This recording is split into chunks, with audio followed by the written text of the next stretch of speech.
Iran's formerly supreme leader, Ayatollah Khamenei, is dead.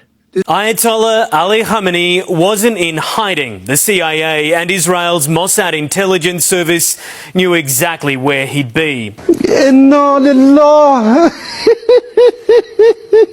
አያቶላህ አሊ ካሚኔ እንዴት ተገደሉ? የቴህራን ድንገተኛ ጥቃትና የኢራን ቀጣይ ታፈንታስ ምንድነው? በመላው ዓለም ከፍተኛ መነጋገሪያ የሆነውና የመካከለኛው ምስራቅ ፖለቲካ የቀየረው የአያቶላህ አሊ ካሚኔ ግድያ።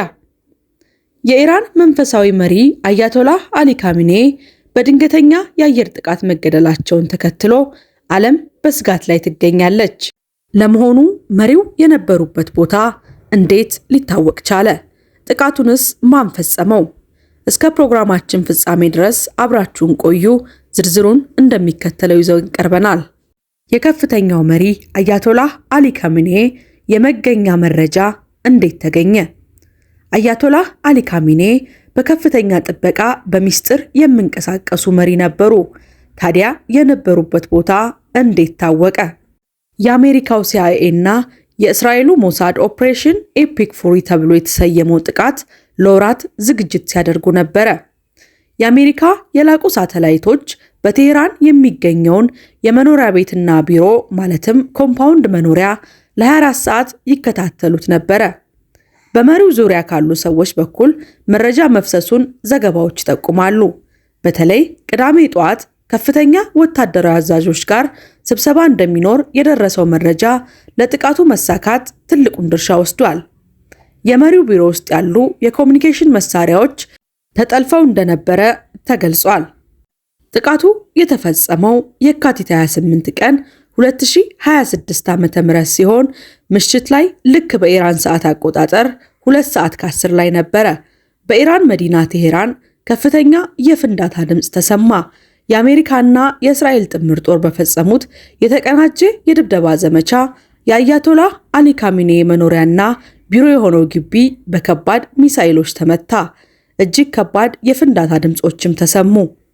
በሳተላይት ምስሎች እንደታየው የመሪው መኖሪያ ግቢ ሙሉ በሙሉ ወድሟል። የኢራን ፋርስ ኒውስ እንደዘገበው ደግሞ አያቶላህ አሊ ካሚኔ ብቻ ሳይሆኑ ልጆቻቸው፣ አማቾቻቸው፣ የልጅ ልጆቻቸውና ምራታቸው አብረው ተገድለዋል። ኢና ሊላህ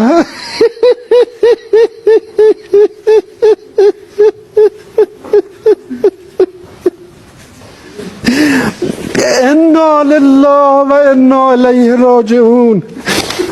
የአሜሪካው ፕሬዝዳንት ዶናልድ ትራምፕ በማህበራዊ ትስስር ገጻቸው አያቶላህ አሊ ካሚኔ ተገድለዋል ሲሉ መጀመሪያ ዜናውን ለዓለም አበሰሩ። ከሰዓታት በኋላ ደግሞ የኢራን መንግስታዊ ቴሌቪዥን የ86 ዓመቱ መሪ ከቤተሰቦቻቸው ጋር መስዋዕታቸውን በይፋ አረጋግጠዋል። Iran's formerly supreme leader, Ayatollah Khamenei, is dead. This wretched and vile man had the blood of hundreds and even thousands of Americans on his hands and was responsible for the slaughter of countless thousands of innocent people all across many countries. ጥቃቱን ተከትሎም ኢራን በመደናገጥ ውስጥ ትገኛለች።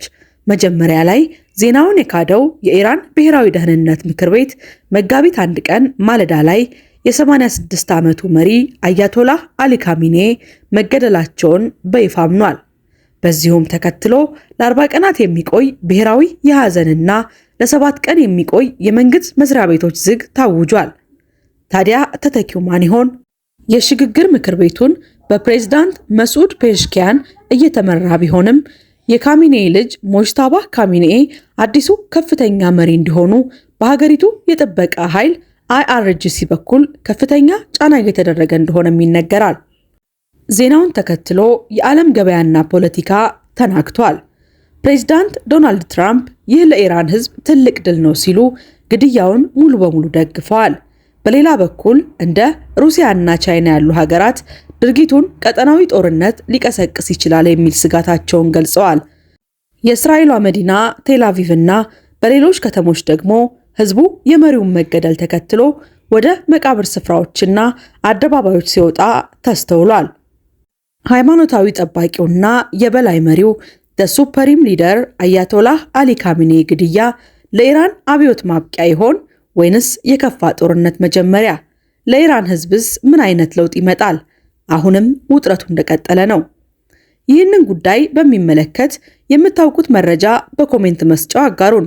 ቪዲዮውን ከወደዳችሁት ላይክ እና ሼር ማድረጋችሁን ፈጽሞ አትዘንጉ። ለቻናላችን አዲስ ከሆናችሁ ሰብስክራይብ በማድረግ ቤተሰብ ሁኑ።